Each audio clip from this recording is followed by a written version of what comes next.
नमस्कार दोस्तों, आप सब कैसे हैं। आई होप आप सब अच्छे होंगे। दोस्तों, जो लोग पीजीटी का एग्ज़ाम दिए हैं, जिन्होंने आंसर की मिलाई और उनके बहुत कम नंबर आ रहे हैं, मतलब कि उनको लग रहा है कि इंटरव्यू का चांस नहीं है, तो इस समय जो है ना, गम मनाने का समय नहीं है। इस समय दुखी होकर बैठने का समय नहीं है।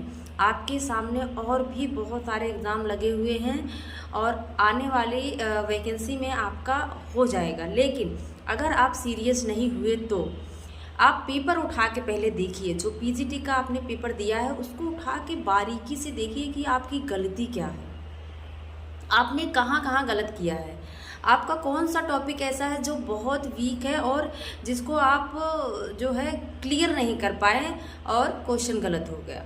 तो आपको उन सभी टॉपिकों को क्या करना है, टॉपिक्स को क्लियर करना है, अच्छे से कॉन्सेप्ट को पढ़ना है।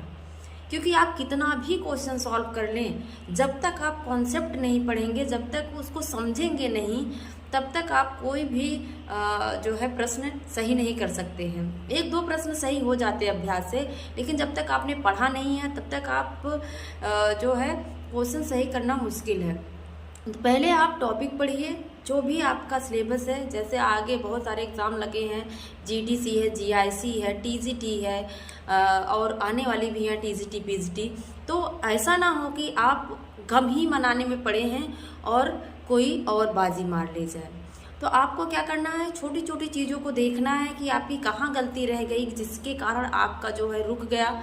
और अगर कोई आपको कुछ कहता है, कोई डांटता है, घर जाहिर सी बात है, घर वाले पढ़ा लिखा रहे हैं तो कुछ ना कुछ तो कहेंगे ही, तो उनको जवाब नहीं देना है। यही तो हम गलती करते हैं, उनसे लड़ने बैठ जाते हैं। उनको जवाब नहीं देना है, उनको जो है उनकी बातों को सुनना है, ऑब्जर्व करना है और उसको एक सकारात्मक सोच के साथ जो है फिर से जुट जाना है।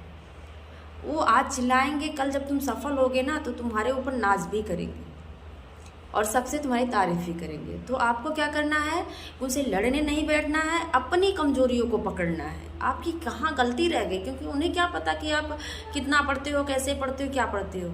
वो तो डांटेंगे, कब से पढ़ रहा है, क्या कर रहा है, कर रही है, हुआ नहीं।